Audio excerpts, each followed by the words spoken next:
South African business executives are said to be losing confidence in President Cyril Ramaphosa's ability to turn around the country's fortunes. 4 years after Ramaphosa took over as the South African president in 2019, many voices from different constituencies and quarters of society, including business, seem to be despondent at the rate of the country's disintegration. Economic stagnation, daily power outages, unemployment, rampant crime, lawlessness, infrastructure degeneration, and confusing foreign policy positions are dis-alienating investors from the country. These are the findings attributed to the Bank Credit Analyst, also known as BCA Research, a company providing economic analysis and trend forecasts of the major financial markets.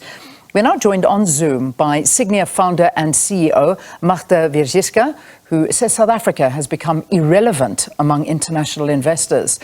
Magda, thank you. Thanks for joining us. It's good to have you on the program.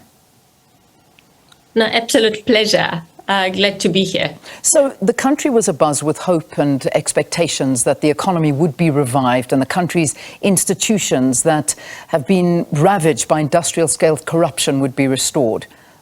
What happened to this optimism, particularly from the business sector?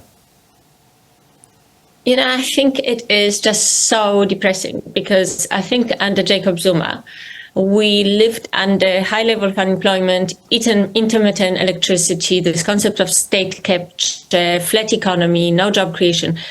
And we were willing to accept all of that. And when Cyril Ramaphosa came into power, and I was a big supporter, simply because, the alternative seemed more grim. We had an expectation that there will be a solid economic policy on the table, that corruption will be dealt with, particularly after the Zondo Commission. We thought that, in the context of that, some of what has happened will be reversed. And that has proven to be completely naive. Under the current administration, instead of, even flatlining where we were, we have just started spiraling downwards. And I call it almost, state capture 2.0. So we have increased unemployment to record levels. We have, load shedding that everyone talks about, which unfortunately has a very disproportionate effect on the poor. And people's savings are being used up. People are using their savings to install electricity, to spend solar panels, to spend money on diesel. Cholera outbreak that you guys were talking about just now, that's a function of collapsing infrastructure and collapsing water infrastructure. We now have skills immigration. We have grey listing. We have, as a consequence, again, of load shedding, distraction of SMEs. And then we've clearly had Russia, and the effect of Russia, part of humanitarian issues or ethical issues. It has already resulted in a collapse of the currency in the last couple of weeks. And again, that hits our food chain supply, it hits all imports. And, we're heading to an environment where we might very well live under sanctions. And for those of us that remember 1980s, what are sanctions? That is where foreign countries seize all trade activities with the country. There are massive capital outflows. We don't have or have limited access to financial markets, high inflation, and fundamentally not even an access to sporting events. Yeah. And I think that is where we are now spiraling towards, unfortunately. Let's talk about the Zuma years. And we remember you very, very vividly from those years where you were vocal against the former president and wanting to see him removed from office. We saw corporates getting together, starting something like the Save South Africa or Save SA. We saw them very, very vocal, very much so out in the streets, marching against Zuma, saying that Zuma must fall. Then, of course, we saw that your company, Sygnia, was one of the funders of the CR17 campaign. So there was a great movement at that time to get rid of former President Jacob Zuma. Here we are, sitting with the now incumbent President Cyril Ramaphosa, who unfortunately you did assist to get to this position, and it looks like it's worse. Do you regret what you did?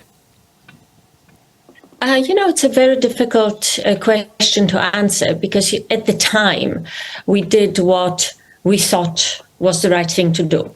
Sygnia I was very supportive of our staff marching in the streets. We clearly were very, very vocal about what was happening. And we truly had a lot of hope for the future of South Africa and hope for change. With hindsight, I was wrong. I was wrong to support the people I supported. I was wrong to believe. But we are human beings. We, by nature, are positive. And who could have envisaged that, that's what was happening under Zuma will just escalate and increase under Cyril Ramaphosa. And frankly, I know it's kind of naive, and it's not going to happen. But, what I would like to see is I would love for the elections to be brought forward from 2024 to 2023. So every South African can get their voice heard about the disappointment and in fact, this kind of sabotage, active sabotage of the country that's happening. And, I would love to see people in the streets again. I would be at the forefront of any further marches that happen, literally at the forefront. Yeah, and this would be to see President Cyril Ramaphosa go, or would it be to see the ruling party go and to get change? I mean, why is the business community so quiet? We heard them. They were very vocal, and we know how vocal they can get. We saw the streets packed. We saw people speaking out about the presidency of former President Jacob Zuma. They seem very, very quiet at the moment. I think everyone is reeling from what is happening. I mean, if you remember, the load shedding still over Christmas was at kind of stages 2, 3, 4, already unacceptable. But it's only recently that we have been hit with stage 6 and with this concept that there is actually no quick fix on the table at all. I think, look, as I said then, most businesses are headed up by CEOs who ultimately, and I don't want to be disparaging, but ultimately are employees of the board of directors. And they don't actually, as such, have a mandate to speak on political issues as much as they should. They don't have that mandate as individuals. I'm in this very lucky position of being a founder of my own company. I'm not reliant at all on any government contracts. And so I've got this complete freedom to speak out. And, even if I didn't, I would just step down as CEO and just speak out as an individual. But I also think that, South Africans have become very despondent. And, the only conversation right now on the table is load shedding.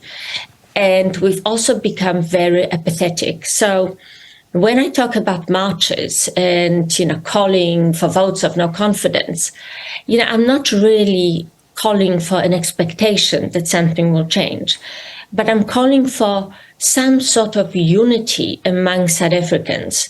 So we don't, I remember the marches 2016 to 2017, and there was just this great sense of unity among, what we know is already a fractured nation. And I think we need to restore that sense of we have power. This is a democracy. We are all in it together. Let's voice the complete, never mind disappointment at this administration, but let's voice the fact that this is utterly unacceptable and we want change. Because we need to restore that sense of motivation and energy in the country. Yeah.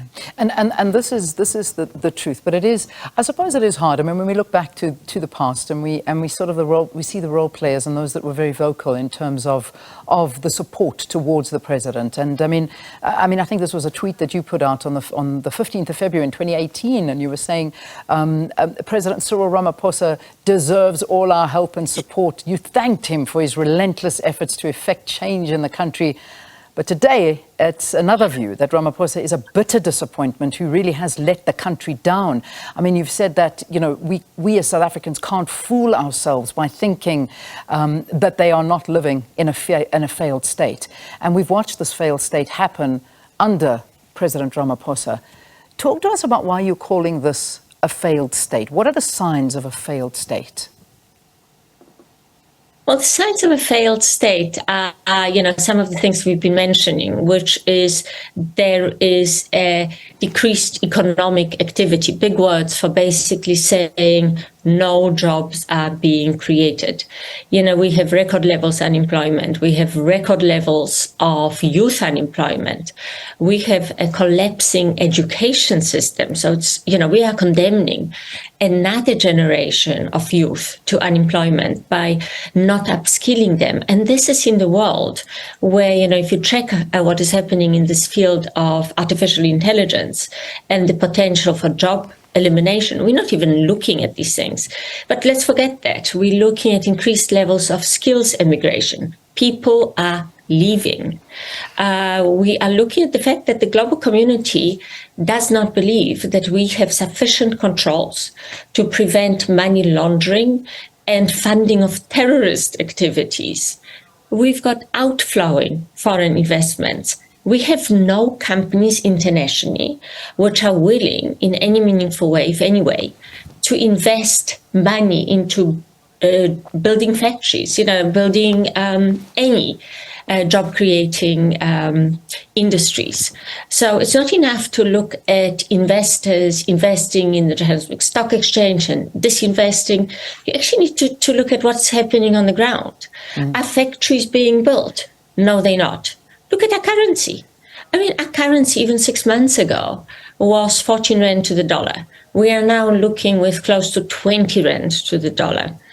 So there is, to me, this word of South Africa has become irrelevant on the global stage, comes from chatting to investment professionals internationally who are making the investment decisions. And they're no longer talking about South Africa being a disappointment or a risk.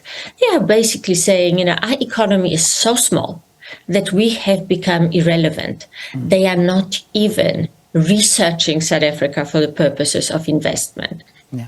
And of course, affiliation with Russia. What do we need more? We know that business, obviously Investec's CEO also speaking out about it, saying we're going nowhere fast. The government is totally disorganized. South Africa doesn't need rocket scientists to figure out what is wrong. This is just some of the things that he's saying. The country requires leaders to make simple decisions about moving things forward. So here's my question. I can't help but keep going back to the days of Zuma, because there was such a loud outcry. There were meetings being called every single day. There were press conferences. There were behind closed meetings and businesses saying they're going to do this, no, we're going to do that, There was such a flurry of activity of things that were there to try and get rid of him and bring in Cyril Ramaphosa as the president, who we have right now.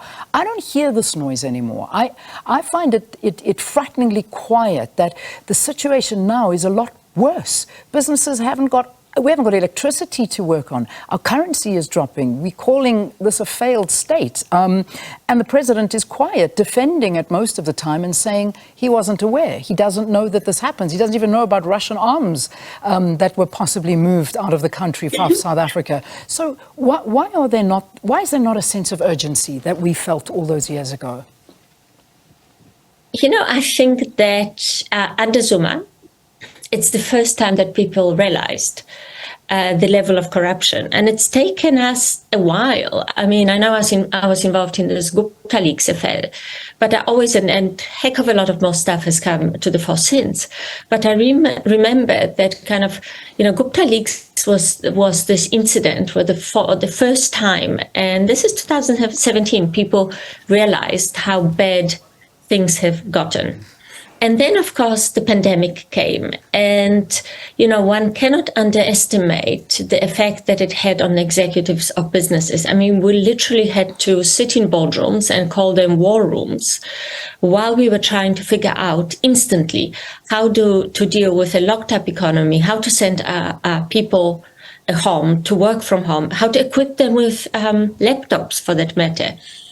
And right after we came out of the pandemic, where we should be focusing on rebuilding businesses, we get hit with, load shedding being the best representation of the general decline of South African economy.